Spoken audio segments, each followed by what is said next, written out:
ઓમ શ્રી ગણેશાય નમઃ. જય શ્રી કૃષ્ણ મિત્રો. આપણે સાંભળીએ આજે રાજા ભરથરીની કથા. ઓમ નમો ભગવતે વાસુદેવાય. હર હર મહાદેવ. મિત્રો, રાજા ભરથરી, જેનું નામ ભૃતહરિ પણ છે, એનું નામ તો તમે સાંભળ્યું જ છે. એ એક સમ્રાટ હતા, રાજા હતા. એની રાણીના પ્રેમમાં એટલા બધા પાગલ હતા કે એમને કઈ ભાન જ ન હતું. અને પછી એ એક સંત મહાત્મા કેવી રીતે બની ગયા, તો એની પાછળની ખૂબ સુંદર કથા છે, પૌરાણિક કથા છે. તો મિત્રો, પૂરા ધ્યાનથી મનથી સાંભળજો. રાજા ભરથરી અને આ એક એની રાણી પિંગળાની આ કથા છે. વિડીયો સારો લાગે મિત્રો તો લાઈક અને શેર જરૂર કરજો.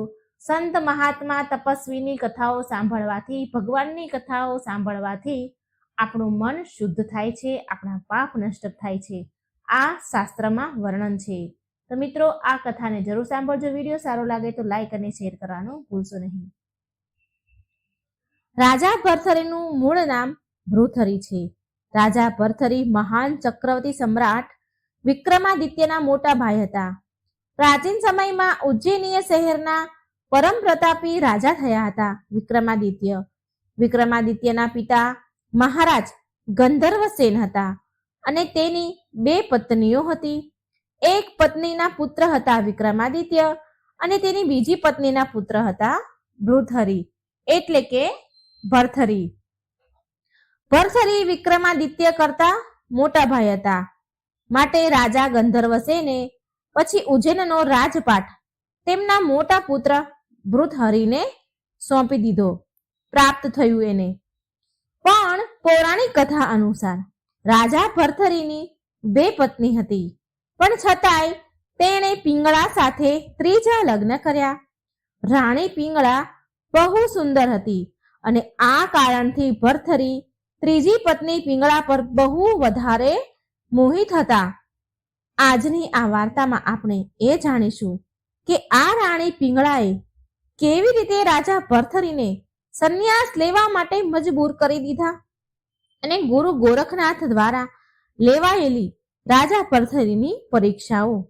તો હકીકતમાં ચોંકાવનારી આ કથા ચાલો આપણે સાંભળીએ. અદ્ભુત રહસ્યથી જોડાયેલી આ કથા છે.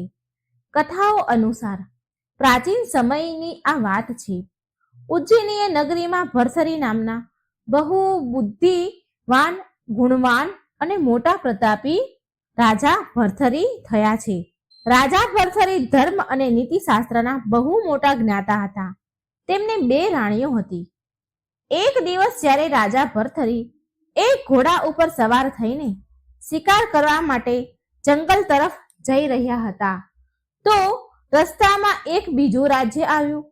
જ્યારે રાજા ભરથરીએ રાજ્યમાંથી નીકળી અને બીજા રાજ્યમાં પ્રવેશ કર્યો, ત્યારે તેને એક બગીચામાં એક બહુ સુંદર સ્ત્રી બેઠેલી દેખાય છે. રાજાની નજર એ સ્ત્રી પર પડી તો એ રાજાના મનને ગમી ગઈ અને તેમના મનમાં એ સ્ત્રી સાથે વિવાહ કરવાનો વિચાર આવ્યો. રાજા ભરથરીએ ઘોડા પરથી નીચે ઉતરીને એ સ્ત્રી પાસે જઈને કહે છે, હે સુંદરી, તું કોણ છે અને તું ક્યાં રહે છે? રાજાની વાત સાંભળી એ સ્ત્રી રાજાને કહે છે કે પહેલા તમે મને એમ કહો કે તમે કોણ છો અને તમે મને આવું કેમ પૂછી રહ્યા છો? રાજાએ એ સ્ત્રીને કહ્યું કે હે સુંદરી, હું ઉજ્જૈનનો રાજા ભરથરી છું. હું તારા તેજસ્વી સુંદર રૂપથી આકર્ષિત છું. તારા ઉપર હું મોહી ગયો છું અને હું તારાથી વિવાહ કરવા માંગુ છું. ત્યાર પછી રાજા ભરથરી એને પૂછે છે કે શું તું મારા વિવાહનો પ્રસ્તાવ સ્વીકાર કરીશ? ત્યારે એ સુંદર સ્ત્રી કહે છે, રાજાને ભરથરીને કહે છે કે હે રાજન, હું તમારી સાથે વિવાહ કરી શકું છું, પરંતુ એના પહેલા વિવાહ માટે તમારે મારા પિતા પાસેથી આજ્ઞા લેવી પડશે. કેમ કે મારા માતા પિતાએ મને જન્મ આપ્યો છે અને હું એની આજ્ઞાના વિરુદ્ધ જઈને કોઈ એવું કાર્ય નહીં કરું જેનાથી મને મારા પૂરા જીવનમાં પછતાવું પડે. એ સ્ત્રીની આવી વાત સાંભળીને રાજા ભરથરી એની વાતથી સહમત થઈ ગયા અને એ સ્ત્રીના પિતા એ રાજ્યના રાજા પણ હતા. ત્યાર પછી રાજા ભરથરી એ સ્ત્રીના પિતા પાસે જાય છે. રાજા ભરથી એને પૂછે છે કે મહારાજ, હું રાજ્યના તમારી બાજુનો રાજ્ય છે રાજ્ય ઉજ્જૈન ત્યાંથી આવ્યો છું. હું ત્યાંના રાજા ભરથરી છું. ઉજ્જૈન નગરીનો રાજા છું. અને હું જેવો મારા રાજ્યમાંથી તમારા રાજ્યમાં મેં પ્રવેશ કર્યો તો મને આ તમારી સુંદર અને આકર્ષિત પુત્રી દેખાઈ. હું તમારી પુત્રીને પ્રેમ કરી બેઠો છું અને હું તમારી પુત્રી સાથે વિવાહ કરવા માંગુ છું.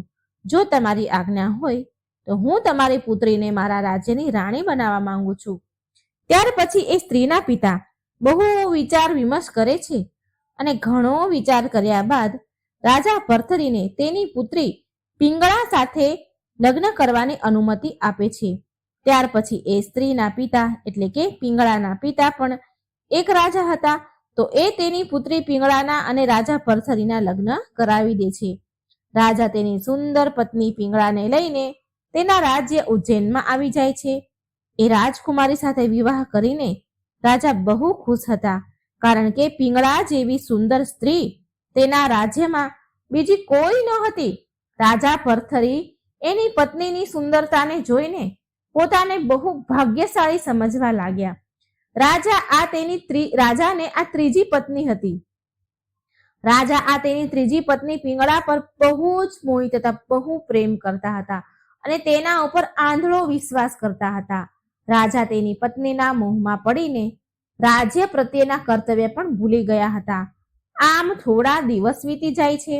રાજા ભરથરી તેની પત્ની પર મોહિત થવાના કારણે સારી રીતે રાજકાટના કાર્ય પર ધ્યાન આપી શકતા ન હતા. આવી રીતે ધીરે ધીરે સમય નીકળ્યો અને થોડા વર્ષો વીતી ગયા. એક દિવસ રાજા ભરથરી એના સૈનિકો સાથે જંગલમાં શિકાર કરવા માટે જાય છે.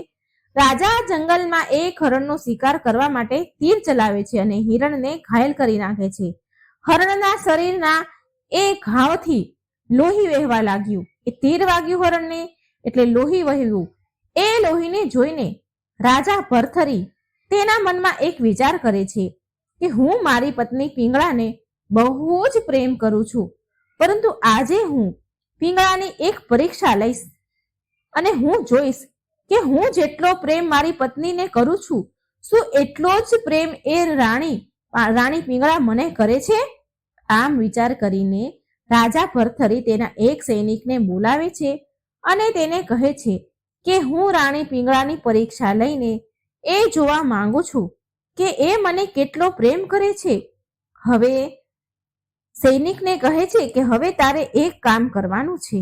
હું તને આ હરણના લોહીથી પલાળીને મારા કપડાં આપું છું અને તું મારા આ કપડાને લઈને જા અને રાણી પિંગળાને કહેજે કે રાણીબા, જંગલમાં શિકાર કરતા મહારાજને એક સિંહે મારી નાખ્યો છે. બની શકે આ વાત સાંભળી રાણી પિંગળા તારી વાત પર વિશ્વાસ ન કરે. જો રાણી પિંગળા વિશ્વાસ ન કરે તો તું મારા આ લોહીવાળા કપડાં તેને બતાવી દેજે. રાજા ભરથરીની વાત સાંભળીને એ સૈનિકે એમ જ કહ્યું કે મહારાજ, મારી એટલી તો હિંમત નથી કે હું જાણી જોઈને રાણીમા સાથે આટલું ખોટું બોલી શકું. સૈનિકની વાત સાંભળીને રાજા કહે છે કે તું મારી વાત માને છે કે પછી રાણીની વાત માનીશ? તારે મારી વાત માનવી જ પડશે. આમ સાંભળી સૈનિક દુવિધામાં પડી ગયો અને પછી રાજાની વાત માને છે અને એ લોહીવાળા કપડાં લઈને સૈનિક રડતો રડતો રાજમહેલમાં ગયો અને ત્યાં જઈ રડતા રડતા રાણી પિંગળાને કહે છે, રાણી સાહિબા, હમણાં થોડી વાર પહેલા હું અને મહારાજ શિકાર કરવા માટે જંગલમાં ગયા હતા અને અમે જેવા જંગલમાં પહોંચ્યા તો એક સિંહે મહારાજ પર આક્રમણ કરી દીધું અને એ કારણે મહારાજનું મૃત્યુ થઈ ગયું. ત્યાર પછી એ સિંહ મહારાજને મારીને ખાઈ ગયો. સૈનિકની વાત સાંભળીને રાણી પિંગળાને બિલકુલ વિશ્વાસ નથી આવતો અને રાણી તો ઉપરથી ક્રોધે ભરાણી. રાણી પિંગળાને ગુસ્સો આવ્યો અને સૈનિકને કહે છે કે મૂર્ખ સૈનિક, તને શરમ નથી આવતી કે તું રાણીબાને મહારાજના મૃત્યુનું આટલું ખોટું બોલી રહ્યો છે? મારા પતિ જે આ રાજ્યના રાજા છે તેને સિંહે મારી નાખ્યો છે? તું કેવી રીતે બચી ગયો? જો મહારાજને સિંહે મારી નાખ્યો તો તું કેમ બચી ગયો? રાણી પિંગળાની વાત સાંભળી સૈનિક ધ્રુજવા લાગ્યો.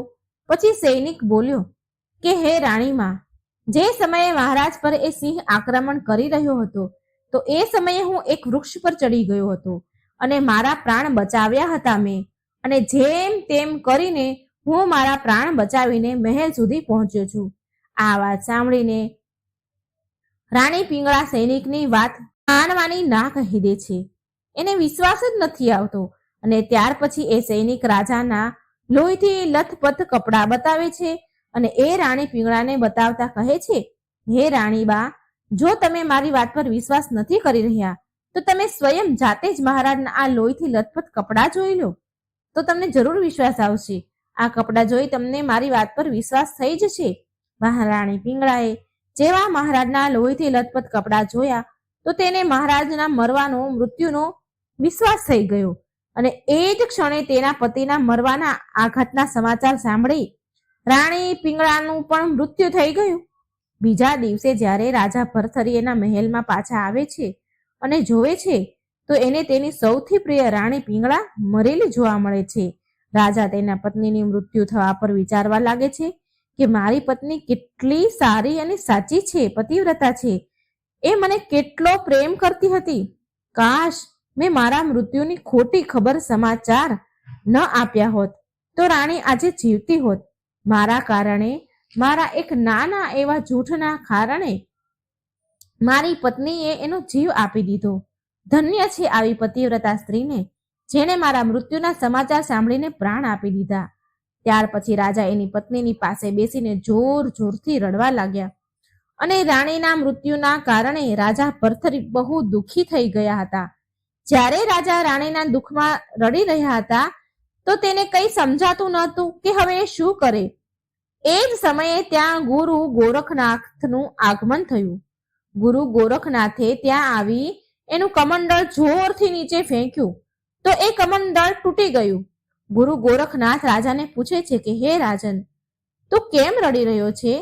ત્યાર પછી રાજા ગોરખનાથને કહે છે કે મહારાજ, હું મારી પત્નીને બહુ જ પ્રેમ કરતો હતો, પણ હું મારી પત્નીની પરીક્ષા લેવા માંગતો હતો કે જેટલો પ્રેમ હું મારી પત્નીને કરું છું શું એટલો જ પ્રેમ એ મને કરે છે?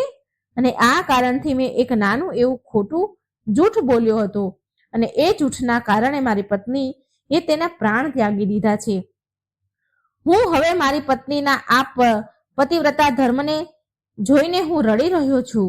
ગુરુ ગોરખનાથજી રાજાને કહે છે કે હવે આની મૃત્યુનો શોક કરવાનું કોઈ અર્થ જ નથી.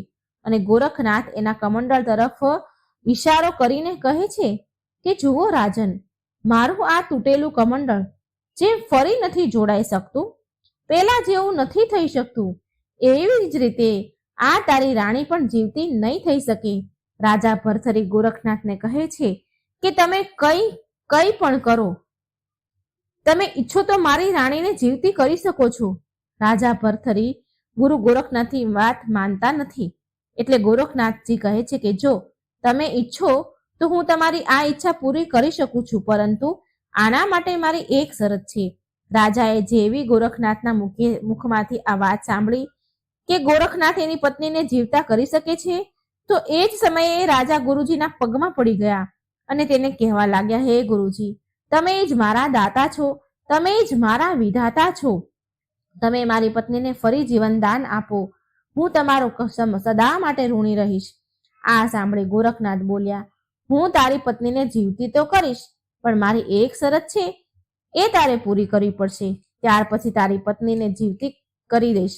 જ્યારે રાજા ગોરખનાથની એ શરત વિશે પૂછ્યું તો ગુરુ ગોરખનાથ કહે છે કે તમારા રાજ્યમાં કોઈ પણ વ્યક્તિ મારા કમંડળ જેવું બીજું ફરી કમંડળ બનાવી દેશે તો હું તમારી પત્નીને જીવતી કરી દઈશ. આ વાત સાંભળી રાજા તેના રાજ્યના બધા જ કારીગરોને બોલાવે છે અને તેને ગુરુજીના કમંડળ જેવું કમંડળ બનાવવાનો આદેશ આપે છે. સાથે રાજા એ પણ ઘોષણા કરે છે કે જે પણ ગુરુજીના કમંડળ જેવું કમંડળ બનાવશે તો તેને હું મારું અડધું રાજ્ય આપી દઈશ. આ સાંભળીને અડધું રાજ્ય મેળવવાની લાલચમાં કારીગરોએ સુંદર સુંદર કમંડળ બનાવ્યા અને કોઈ પણ કારીગર દ્વારા એ ગુરુજીના કમંડળ જેવું કમંડળ બન્યું નહીં. આ જોઈ ગોરખનાથજી એ તેની પત્નીને જીવતી કરવાની ના કહી દીધી તો રાજા ગોરખનાથજીના ચરણોમાં પડી ગયા અને ગોરખનાથજીને ખૂબ કરગર્યા અને વિનંતી કરવા લાગ્યા. કહે છે કે ગુરુજી, અમે તો તમારી આ શરત પૂરી કરી ન શક્યા, અમે આમાં વિફળ થયા છીએ, પરંતુ તમે મારી પત્નીને ફરી જીવતી કરી દો. હું તમારું અહેસાન જીવનભર નહીં ભૂલું. રાજાના વારંવાર વિનંતી કરવાથી કરગરવાથી ગોરખનાથજીને તેના ઉપર દયા આવી. તેના ઉપર દયા ખાઈને મહારાણી પિંગળાને જીવતી કરી. રાજા તેની પત્નીને ફરી જીવતી જોઈ બહુ જ પ્રસન્ન થયા અને ગુરુ ગોરખનાથ ત્યાંથી અંતર્ધ્યાન થઈ ગયા. રાજા ભરથરી આ ચમત્કાર જોઈને ખૂબ ખુશ થઈ ગયા અને ચમત્કાર માનવા લાગ્યા. એ દિવસેથી રાજા એની પત્નીને પહેલા કરતા પણ વધારે વિશ્વાસ કરવા લાગ્યા અને તેની પત્ની સાથે પહેલા કરતા પણ વધારે પ્રેમ કરવા લાગ્યા. આંધળો વિશ્વાસ તો એ પહેલા કરતા જ હતા, પણ હજી વધારે વિશ્વાસ એને એની પત્ની પર આવી ગયો. રાજા ભરથરી એના પત્નીના પ્રેમમાં એટલા બધા ડૂબી ગયા કે રાજકાજનું બધું જ કામ છોડી દીધું અને તેનો બધો જ સમય, તેનો પૂરો સમય તેની પત્નીને આપવા લાગ્યા. રાજા ભરથરીનો એક નાનો ભાઈ પણ હતો. તેનું નામ હતું વિક્રમાદિત્ય. રાજા ભરથરીનો આવો વ્યવહાર જોઈને તેમનો નાનો ભાઈ વિક્રમાદિત્ય વધારે હેરાન પરેશાન રહેવા લાગ્યા અને તે પણ રાજાને સમજાવે છે કે ભાઈ, તમે મારા કરતા મોટા ભાઈ છો અને આ રાજ્યના રાજા પણ છો. તમારું કર્તવ્ય છે આ રાજ્યની રક્ષા કરવી, પ્રજાની રક્ષા કરવી, પ્રજાનું પાલન કરવું, પરંતુ તમે એક સ્ત્રીના મોહમાં પડી ગયા છો. એ સ્ત્રી સિવાય તમને કંઈ દેખાતું નથી. આમ વિક્રમાદિત્ય આવી વાતો વારંવાર તેના મોટા ભાઈ ભરથરીને સમજાવે છે, પરંતુ રાજા ભરથરી તેના પત્નીના મોહમાં એટલા ખોવાઈ જાય છે કે તેને કંઈ દેખાતું જ નથી. કોઈ પણ વાત એને સમજાતી નથી. એક દિવસ રાજા ભરથરીનો નાનો ભાઈ વિક્રમાદિત્ય અશ્વ ઘરમાં જાય છે, એટલે કે જ્યાં ઘોડાઓ બાંધેલા હોય છે ત્યાં જાય છે. ત્યાં ઘોડા ઘરમાં જઈને જોવે છે, ત્યાં ઘોડા ઘરમાં અમુક ઘોડા ઘણા નબળા દેખાય છે, કમજોર દેખાય છે. વિક્રમાદિત્ય સૈનિકને મળે છે જે ત્યાં ઘોડાનું ધ્યાન રાખતો હોય છે અને તેને કહે છે કે આ ઘોડાઓ સારી રીતે ભોજન ખાય છે, ભોજન ખવડાવવામાં આવે છે, તો પણ આ ઘોડા આટલા કમજોર, આટલા નબળા કેમ પડતા જાય છે?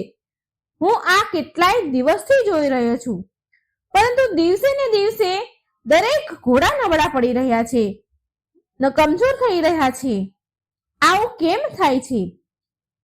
આવો સવાલ વિક્રમાદિત્ય ત્યાં ઘોડાને સાચવનારા સૈનિકને પૂછે છે.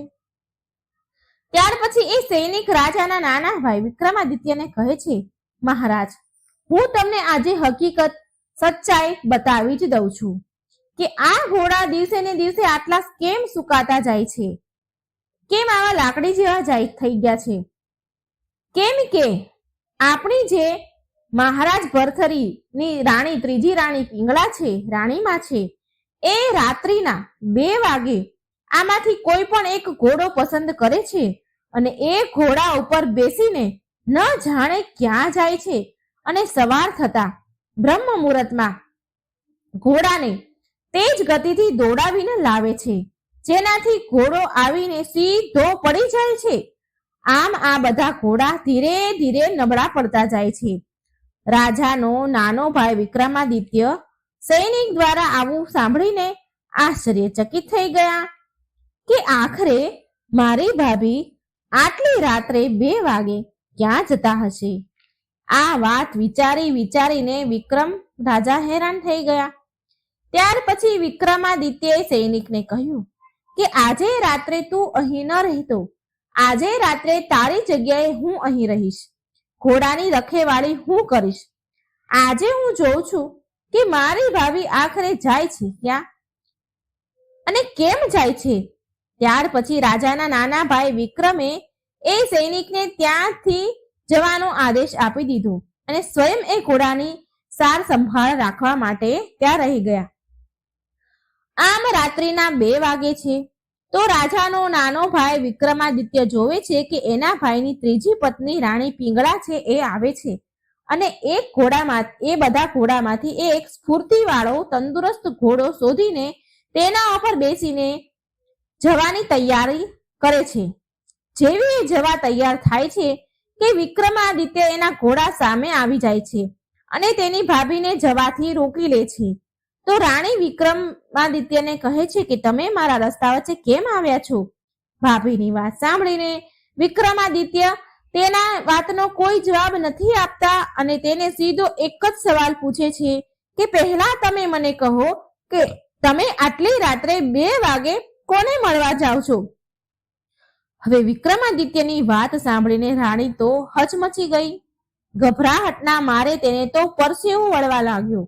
છતાં પણ એ વિક્રમાદિત્યને કંઈ કહેતી નથી, ચૂપચાપ ઊભી રહે છે. વિક્રમાદિત્યને કોઈ સવાલનો જવાબ એ આપતી નથી અને એના ચૂપ રહેવાથી વિક્રમાદિત્ય સમજી જાય છે કે આ ક્યાંક તો કોકને મળવા જાય જ છે. આ મારા ભાઈ અને આ રાજ્યના રાજાને દગો આપી રહી છે. વિક્રમાદિત્યને જોઈને રાણી પિંગળા ઘોડા પરથી નીચે ઉતરી અને તેના મહેલમાં પાછી જઈને સૂઈ ગઈ. પરંતુ એ જેવી સવારે જલ્દી ઉઠે છે તો રાણી પિંગળા વિચાર કરવા લાગે છે કે આજે મારા દિયર વિક્રમાદિત્યએ મને જતા જોઈ લીધી છે, મને પકડી છે અને મારા પર શક કરી રહ્યા છે. જેવી સવાર થશે તો વિક્રમાદિત્ય એના મોટા ભાઈ એટલે કે મારા પતિને બધી વાત કહી દેશે. એ તેને બધી વાત કહેશે તો એના પહેલા હું કંઈક એવું કરું કે વિક્રમાદિત્યની કોઈ પણ વાતનો અસર મારા પતિ એટલે કે મહારાજ પર ન પડે. આમ વિચારી એ રાણી રાજા ભરથરીના ઉઠ્યા પહેલા રાણી પિંગળાએ એના વાળ છૂટા કરી દીધા, ખોલી નાખ્યા, વેરવિખેર કરી દીધા. તેના કપડા તેને ફાડી નાખ્યા અને જમીન પર સૂઈ ગઈ. નાટક કર્યું. જેવો રાજા ઊંઘમાંથી ઉઠીને ઊભો થયો તો જુએ છે કે રાણી જોર જોરથી રડી રહી છે. રાજા ભરથરી રાણીને કહે છે કે હે પ્રિયે, તું નીચે કેમ સૂતી છે અને કેમ રડી રહી છો? તારા આ કપડા કોણે ફાડ્યા? શું થયું છે? ત્યારે રાણી ખૂબ ચાલાકી વાપરે છે. ત્યારે રાણી ચાલાકીથી આંસુ પાડતા તેની વાત કહે છે કે હું તમને શું કહું મહારાજ, કે તમારા નાના ભાઈ વિક્રમાદિત્યએ આજે મારી ઇજ્જત પર હાથ નાખ્યો છે. મારા જેવી પતિવ્રતા સ્ત્રી પર તેની ગંદી નજર નાખી છે. રાજા ભરથરીને આ બધું ખબર કે એક નાનું એવા જૂઠના કારણે રાણીએ એનો જીવ આપી દીધો હતો. માટે રાજા ભરથરીએ તેની પત્ની પિંગળાના પર એને જે કંઈ કીધું એ બધું જ તેને સાચું લાગ્યું. રાણી પિંગળાએ જે આ નાટક કર્યું એમાં એને જરાક પણ શક ન ગયો. ભરથરી તેની પત્ની પિંગળા પર ગૃઢ વિશ્વાસ કરતા હતા, આંધળો વિશ્વાસ કરતા હતા અને રાજાને તેની પત્નીની વાત પર વિશ્વાસ કરી લીધો. રાજા ભરથરી જેવું આ સાંભળે છે તો એ તેના નાના ભાઈ વિક્રમાદિત્યને બોલાવે છે અને તેને જોર જોરથી બોલવા લાગે છે. બહુ ખીજાય છે. તેને આ ગુનાહની સજા આપવાની વાત કહે છે. પછી રાજા વિચારે છે કે આ મારો નાનો ભાઈ છે, માટે આને મૃત્યુદંડ આપવો બરાબર નથી. રાજા તેના નાના ભાઈ વિક્રમને કહે છે કે વિક્રમ, તે આજે તારી માં સમાન ભાભી સાથે બહુ ખોટું કામ કર્યું છે, માટે હું તને એવી સજા આપું છું કે આજથી તું આ રાજ્ય છોડીને દૂર ચાલ્યો જા અને જીવનભર તું ક્યારેય પાછો વળીને આ રાજ્યમાં ન આવતો. રાજા વિક્રમાદિત્યએ જ્યારે આવો આદેશ સાંભળ્યો તો એના આદેશનું તેમણે પાલન કર્યું. તેના મોટા ભાઈ રાજા ભરથરીના આદેશનું એને પાલન કર્યું અને ત્યાંથી દૂર ચાલ્યા જાય છે. પરંતુ જતા જતા વિક્રમાદિત્ય રાજા ભરથરીને કહેતા જાય છે કે ભાઈ, હું તો અહીંથી જાઉં છું, પણ જતા પહેલા હું તમને એક વાત કહું છું કે તમે જે તમારી પતિવ્રતા પત્ની પર આટલો આંધળો વિશ્વાસ કરો છો, મોહ કરી રહ્યા છો, પણ એનાથી બચજો, બચીને રહેજો.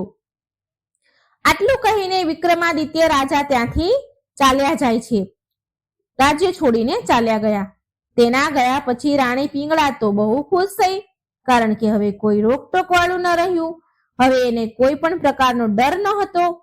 એ રાત્રે ફરીથી રાણીએ એ પુરુષને મળવા જાય છે જે તેનો પ્રેમી હતો, જે પહેલા પણ એને મળવા જતી હતી. અને મળીને એ તેના પ્રેમીને કહે છે કે હવે તું આ જંગલમાં રોજ રોજ ન આવ અને હું પણ રોજ આ જંગલમાં તમને મળવા માટે નહીં આવું. આપણે એક કામ કરીએ કે તમે એવું કરો કે કાલે સવારે રાજમહેલમાં આવજો અને ત્યાં આવીને મારા પતિ એટલે કે મહારાજને નોકરી માટે કહેજો અને ત્યાર પછી તમે મહેલમાં જ રહેજો. જ્યારે તમે મહેલમાં રહેશો તો આપણી રોજ મુલાકાત થશે. આમ કહે છે એ વ્યક્તિને એના પ્રેમીને. અને પછી રાણી પાછી મહેલમાં આવી જાય છે. અને પછી જેવી સવાર થઈ તો રાણીનો પ્રેમી મહેલમાં આવ્યો અને રાજા ભરથરીને નિવેદન કરે છે કે હે મહારાજ, હું તમારા પાસેના રાજ્યના નગરમાંથી આવ્યો છું અને મારા ઘરમાં એક વૃદ્ધ માં છે, બહુ બીમાર છે અને મને ક્યાંય કામ નથી મળી રહ્યું. તમે મારી મદદ કરશો, મને નોકરી આપશો તો મારા ઘરનું ગુજરાન ચાલી જશે, મારી વૃદ્ધ માનું ધ્યાન રાખી શકીશ. એ રાણી પિંગળા પણ ત્યાં જ બેઠી બેઠી આ બધી વાતો સાંભળી રહી હતી અને મનમાં ને મનમાં ઘણી ખુશ થઈ રહી હતી. રાજા ભરથરીએ એની આવી દયનીય સ્થિતિ અને વાતો જોઈને તેને તેના મહેલમાં કામ કરવાનો આદેશ આપી દીધો. એને ત્યાંનો કોટવાલ બનાવી દીધો. રાણીના એ પ્રેમીનું નામ હતું અશ્વસેન. એ અશ્વસેન રાજાનો આદેશ મેળવીને હવે અશ્વસેન મહેલમાં જ કામ કરવા લાગ્યો. જેવી રાણી રાજાથી દૂર થતી તો રાજા આગા પાછા થાય, મહેલની બહાર જાય તો રાણી તરત જ તેના પ્રેમી અશ્વસેનને મળી લેતી અને આવું ઘણા સમય સુધી ચાલતું રહ્યું. રાણી એના પતિને દગો આપી રહી હતી અને રાજાને આ વાતની બિલકુલ પણ ખબર ન હતી, કેમ કે રાજા તેની પતિવ્રતા પત્નીને બહુ પ્રેમ કરતા હતા, તેને બહુ પવિત્ર માનતા હતા. તેને ખબર ન હતી કે રાણી પિંગળાને આટલો પ્રેમ કરી રહ્યો છે, તે એને દગો આપી રહી છે. એક દિવસ રાજા ભરથરી ફરી શિકાર કરવા માટે ગયા જંગલમાં. જેવા રાજા જંગલમાં જાય છે તો રાજાને જંગલમાં એ જ સંત તપસ્વી ગુરુ ગોરખનાથ દેખાય છે, જેને રાણીને જીવનદાન આપ્યું હતું, પિંગળાને જીવનદાન આપ્યું હતું.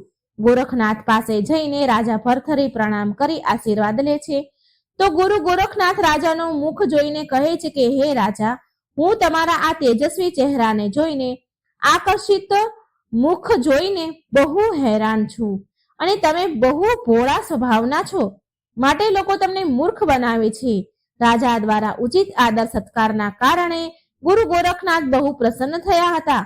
પ્રસન્ન થઈને ગુરુ ગોરખનાથે રાજાને એક અમર ફળ આપ્યું અને કહ્યું કે તમે આ ફળને ખાઓ અને આ ફળને ખાવાથી તમે સદાય માટે જવાન રહેશો અને ગડપણ ક્યારેય નહીં આવે અને સદાય સુંદર બનેલા રહેશો. રાજાએ એ ફળ ગોરખનાથ પાસેથી લઈ લીધું અને આ ચમત્કારી ફળ આપીને ગુરુ ગોરખનાથ ત્યાંથી ચાલ્યા ગયા. ફળને લઈને રાજા ભરથરી વિચારે છે કે અમર થઈને હું શું કરીશ, મારે જવાની અને સુંદરતાની શું જરૂર છે. રાજા તો એની પત્ની પર હદથી વધારે પ્રેમ કરતા હતા, માટે તેમણે વિચાર્યું કે મારી પત્ની મને બહુ પ્રેમ કરે છે, કારણ કે મારી પત્નીએ મારા એક વાર ખોટું બોલવાથી, જૂઠ બોલવાથી મારા માટે પ્રાણ પણ આપી દીધા હતા. માટે આ ફળને મારે મારી પત્નીને આપવું જોઈએ, ખવડાવવું જોઈએ. મારી પત્નીને જ અમર થવું જોઈએ. જો એ ફળને ખાઈ લેશે તો તે સુંદર અને જુવાન બની જશે અને અમર બની જશે. રાજા ભરથરી એ ફળને લઈને મહેલમાં આવ્યા અને તેની પત્ની પિંગળાને આપી દીધું અને તેને કહે છે કે રાણી, તમે આ ફળને ખાઈ લો. જો તમે આ ફળ ખાશો તો તમે હંમેશા માટે અમર થઈ જશો, તમારું મૃત્યુ ક્યારેય નહીં થાય અને સુંદર રહેશો. આમ કહીને રાજા ભરથરીએ ફળ રાણીને આપ્યું અને ત્યાંથી ચાલ્યા ગયા. રાણી પિંગળા પર નહીં પણ એ પ્રેમી કોટવાલ પર મોહિત હતી. રાણી પિંગળા રાજા ઉપર નહીં પણ એનો કોટવાલ જેનો પ્રેમી હતો એને બહુ પ્રેમ કરતી હતી, એના ઉપર એને બહુ મોહ હતો અને રાજા આ વાત જાણતા ન હતા. રાણીએ વિચાર્યું કે આ ચમત્કારી ફળને લઈને હું શું કરીશ, હું આ ફળને ખાઈને શું કરીશ, અમર થઈને હું શું કરીશ, કેમ કે હું તો મારા જીવ કરતા વધારે પ્રેમ મારા પ્રેમી અશ્વસેનને કરું છું. આ ફળ તો મારો પ્રેમ અશ્વસેન છે તેને ખાવું જોઈએ અને એને જ અમર થઈ જવું જોઈએ. આમ વિચારીને રાણી આ ફળ એના પ્રેમી અશ્વસેનને આપી દે છે. એ રાણીનો પ્રેમી અશ્વસેન જે કોટવાલ હતો એ એક વેશ્યાને પ્રેમ કરતો હતો. જેવો કોટવાલ અશ્વસેન એ ચમત્કારી ફળને હાથમાં લીધું તો કોટવાલ અશ્વસેન વિચારે છે કે આ ફળને ખાઈને હું અમર થઈને શું કરીશ, મારે આ ફળ ન ખાવું જોઈએ. એ વિચારે છે કે મારે આ ફળ મારી પ્રેમિકા જે છે એને આપવું જોઈએ, જેને હું બહુ પ્રેમ કરું છું. ત્યાર પછી એ કોટવાલ અશ્વસેન એ ફળને એ વેશ્યાને આપવા જાય છે. એ કોટવાલ એક વેશ્યાને પ્રેમ કરતો હોય છે, માટે એ અશ્વસેન જે પિંગળાનો પ્રેમી છે એ વેશ્યાને ફળ આપવા જાય છે અને તેને વેશ્યાને ફળ આપીને કહે છે કે તું આ ફળ ખાઈ લે, કેમ કે આ ફળ ચમત્કારી છે. આ ફળને ખાઈને તું હંમેશા માટે અમર થઈ જઈશ અને તારી મૃત્યુ ક્યારેય નહીં થાય અને હંમેશા સુંદર રહીશ. આમ કહીને અશ્વસેન કોટવાલ તેની પ્રેમિકાને એટલે કે વેશ્યાને એ અમર ફળ આપી દે છે અને ત્યાંથી ચાલ્યો જાય છે. હવે તેના ગયા પછી એ વેશ્યાએ ચમત્કારી ફળને જોયું અને વિચારે છે કે અંતે હું આ ફળને ખાઈને હું શું કરીશ, અમર થઈને વળી હું કઈ સિદ્ધિ મેળવી લઈશ, મને આ નર્ક સમાન જીવનથી મુક્તિ નહીં મળે. આ ફળની સૌથી વધારે જરૂરત આ રાજાને છે, આ રાજ્યના રાજાને છે. આ ફળ મારે આ રાજ્યના રાજાને આપવું જોઈએ, કેમ કે એ આ રાજ્યના પાલનહારા છે, બધાનું ધ્યાન રાખે છે, પ્રજાની સેવા કરે છે. રાજા હંમેશા જવાન રહેશે તો લાંબા સમય સુધી પ્રજાને બધી સુખ સુવિધા પૂરી પાડશે. આ ચમત્કારી ફળના સાચા હકદાર તો રાજા જ છે. એ વેશ્યાને આ વાતની જાણ ન હતી કે એ ફળ સંત મહાત્માએ એ રાજા ભરથરીને આપ્યું હતું અને રાજા ભરથરીએ એ ફળ તેની પત્ની પ્રાણથી પ્યારી પત્ની પિંગળાને આપ્યું હતું. ત્યારબાદ એ ફળ રાણી પિંગળાએ કોટવાલ અશ્વસેન તેના પ્રેમીને આપ્યું હતું અને અશ્વસેને એ ફળ તેની પ્રેમિકા એ વેશ્યાને આપ્યું હતું. એ ફળને જોઈને એ વેશ્યા વિચારી રહી હતી કે મારે આ ફળ રાજાને આપી દેવું જોઈએ. એ વેશ્યા ચમત્કારી ફળને લઈને રાજમહેલ પહોંચી ગઈ અને રાજા ભરથરીને કહે છે કે મહારાજ, હે રાજન, હું આજે આ દરબારમાં બહુ અદ્ભુત અને ચમત્કારી વસ્તુ લઈને આવી છું. રાજાએ તેને પૂછ્યું કે એવી કઈ વસ્તુ લાવી છે? તો વેશ્યાએ કહ્યું કે મહારાજ, આજે હું એક એવું ફળ લઈને આવી છું કે જે ફળ બહુ ચમત્કારી છે. આ ફળ ખાઈને મનુષ્ય ક્યારેય વૃદ્ધ નથી થતો અને ના તેની ક્યારેય મૃત્યુ થાય છે અને એ સદાય અમર અને સુંદર બન્યું રહે છે. તેની વાત સાંભળી રાજા ભરથરી થોડી વાર તો વિચારમાં પડી ગયા અને વિચારે છે કે તેને પણ એવું એક ફળ મળ્યું હતું, એક સંત મહાત્માએ એને આપ્યું હતું અને જેવું વેશ્યા રાજાને એ ફળ આપે છે તો રાજાએ એ ફળ જોઈને ચોંકી ગયા. ફળને જોઈને રાજા ભરથરી સમજી ગયા કે આ તો એ જ ફળ છે જે મને સંત મહાત્મા ગુરુ ગોરખનાથે આપ્યું હતું અને મેં મારી રાણી પત્ની જે છે પિંગળાને આપ્યું હતું. ત્યારબાદ રાજાએ એ વેશ્યાને પૂછ્યું કે આ ફળ તને કોણે આપ્યું? તો વેશ્યા રાજાથી ડરી ગઈ અને કહે છે કે મહારાજ, મને આ ફળ મારા પ્રેમી કોટવાલ અશ્વસેને આપ્યું છે, જે તમારા દરબારમાં કામ કરે છે. ત્યારબાદ રાજા અશ્વસેન કોટવાલને દરબારમાં બોલાવે છે અને તેને ક્રોધથી પૂછે છે, આ ફળ તને ક્યાંથી મળ્યું? આ સાંભળી અશ્વસેન ડરી જાય છે રાજાના ક્રોધથી અને કહે છે કે મહારાજ, જો તમે ખોટું ન માનો તો મને આ ફળ તમારી રાણી પિંગળાએ આપ્યું છે. અશ્વસેન તો આ જવાબ સાંભળી રાજા હચમચી ગયો અને બહુ પરેશાન થઈ ગયો, દુઃખ થયું અને એમ વિચારીને ચિંતા કરવા લાગ્યા કે હું મારી પત્નીને બહુ પ્રેમ કરતો હતો.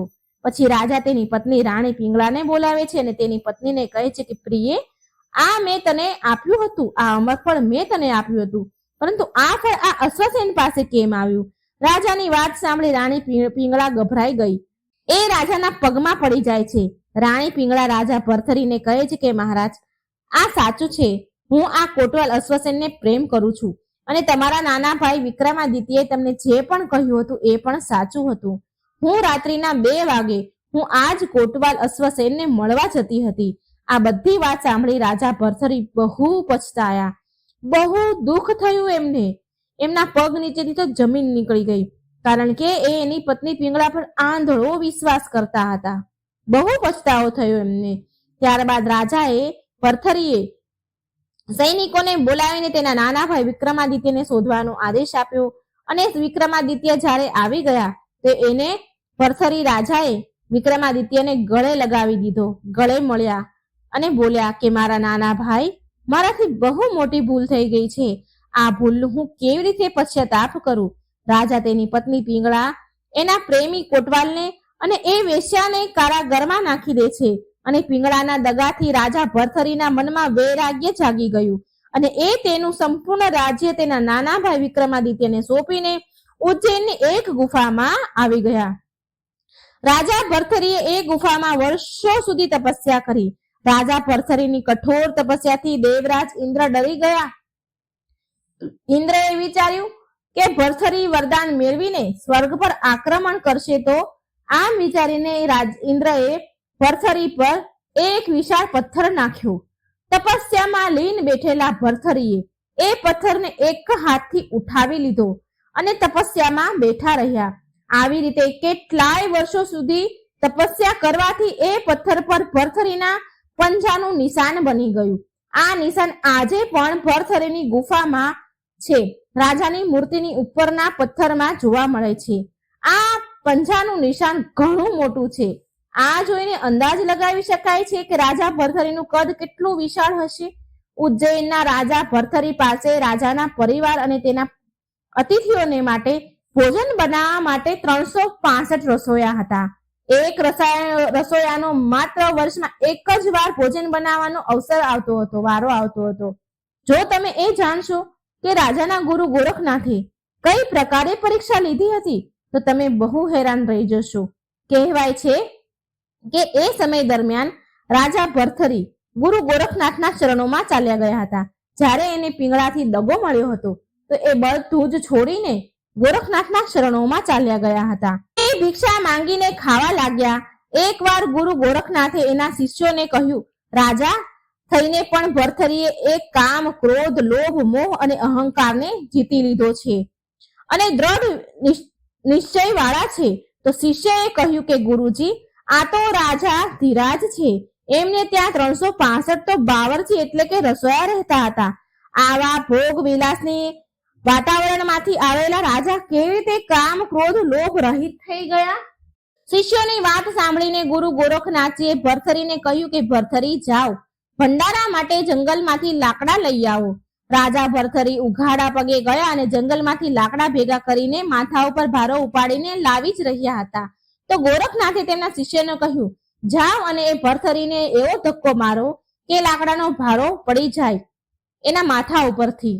ચેલાએ એમની વાત માની અને ભરથરીને ધક્કો મારવા ગયા અને તેને ભરથરીને એવો ધક્કો માર્યો કે લાકડાના જે ભારો હતો એ પણ પડી ગયો અને ભરથરી પણ પડી ગયા. છતાં પણ ભરથરી ઊભા થઈને લાકડાનો ભારો ઉપાડ્યો. છતાં પણ તેમના ચહેરા પર કોઈ ક્રોધ ન હતો અને એ કોઈને કઈ બોલ્યા પણ નહીં, તદ્દન શાંત હતા.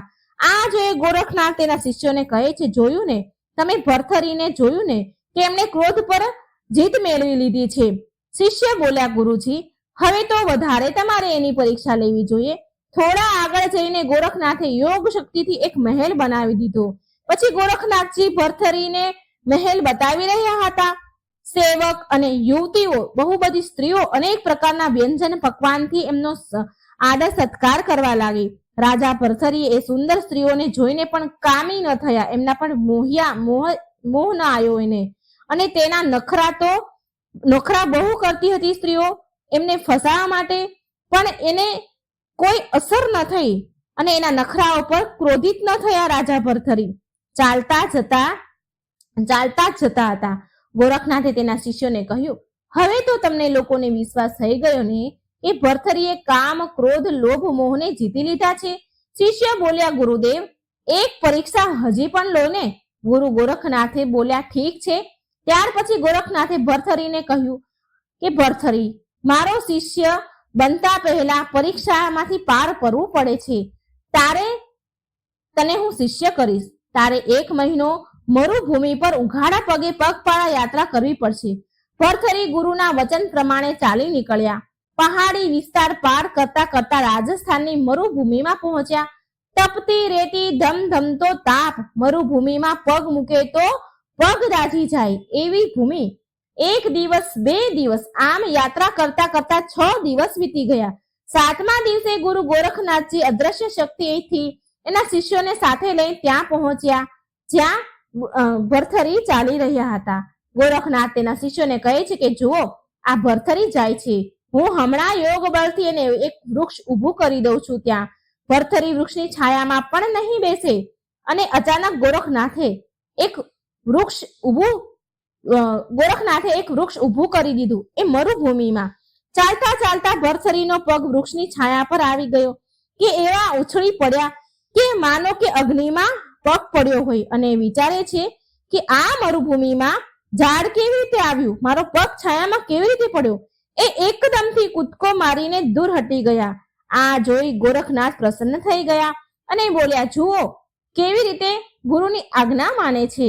જેને ક્યારેય પગ ગાલીચાથી નીચે નથી મૂક્યા તે કેવા આ તપતી રેતીમાં ચાલે છે. ગોરખનાથ ભરથરીના આવા દ્રઢ વિશ્વાસથી બહુ ખુશ થયા, પણ બીજા શિષ્યોના મનમાં ઈર્ષા હતી. તો ચેલા બોલ્યા, ગુરુજી આ તો ઠીક છે, હજી પણ પરીક્ષા પૂરી નથી થઈ ને. ગોરખનાથજી રૂપ બદલીને ભરથરી સામે ગયા અને બોલ્યા કે જરા છાયાનો ઉપયોગ કરી લે. ભરથરી બોલ્યા, નહીં, મારા ગુરુજીની આજ્ઞા છે કે ઉઘાડા પગે મરુભૂમિમાં ચાલું. ગોરખનાથજીએ વિચાર્યું કે સારું, કેટલું ચાલે છે જોઉં છું હું. ભરથરી થોડા આગળ ગયા તો ગોરખનાથે યોગ બળથી કાંટા પાંચરી દીધા. કાંટાવાળી ઝાડીઓ મૂકી દીધી. રસ્તામાં એવા કાંટા ઝાડીઓ કે તેમના કપડા પણ ફાટી ગયા, પગમાં કાંટા વાગવા લાગ્યા. છતાં પણ ભરથરીએ ઉકારો પણ ન કર્યો. ભરથરી તો વધારે અંતર્મુખ થઈ ગયા. આ બધું સપનું છે. ગુરુજીએ આદેશ આપ્યો છે એ જ મારી તપસ્યા છે. આ પણ ગુરુજીની કૃપા છે. અંતિમ પરીક્ષા માટે ગોરખનાથજીએ તેના યોગ બળથી પ્રખર તાપ ઉત્પન્ન કર્યો. તરસના કારણે ભરથરીના પ્રાણ ગળા સુધી આવી ગયા. ત્યારે ગોરખનાથની તેની સામે એક હર્યું ભર્યું ઘટાદાર વૃક્ષ ઊભું કરી દીધું એમની યોગ માયાથી, અને તેની નીચે પાણીનું ભરેલું પાત્ર અને સોનાનો પ્યાલો મૂકી દીધો. એકવાર તો ભરથરીએ એ તરફ જોયું, પણ તરત જ એને ખ્યાલ આવ્યો કે ક્યાંક ગુરુની આજ્ઞા હું ભંગ તો નહીં કર્યું ને. આમ હજી વિચાર કરતા જ હતા કે સામે ગોરખનાથજી આવતા દેખાયા. ભરથરીએ દંડવત પ્રણામ કર્યા. ગુરુજી બોલ્યા, શાબાશ ભરથરી, વરદાન માંગી લે. અષ્ટસિદ્ધિ 9 નિધિ આપું. તે સુંદર વ્યંજન ભોજન કરાવનારી એ સ્ત્રીઓને, એ યુવતીઓને પણ ઠુકરાવી દીધી.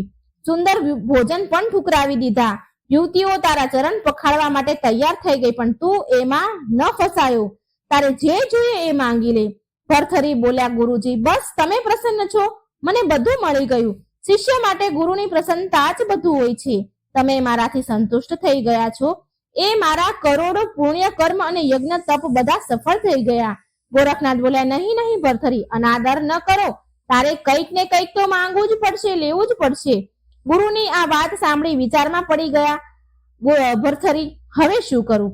એટલામાં તેની નજર રેતીમાં પડેલી એક ચમકતી સોય ઉપર પડી. તો ભરથરી બોલ્યા કે ગુરુજી, કપડા ફાટી ગયા છે તો સોયમાં દોરો પોરવી દો, જેથી મારા વસ્ત્ર હું સીવી લઉં. ગુરુ ગોરખનાથ વધારે ખુશ થઈ ગયા કે હદ થઈ ગઈ, તારે અષ્ટસિદ્ધિ 9 નિધિઓ કઈ પણ નથી જોતું. મેં કહ્યું કે કંઈક માંગી લે તો કહે છે કે સોયમાં દોરો પોરવી દો.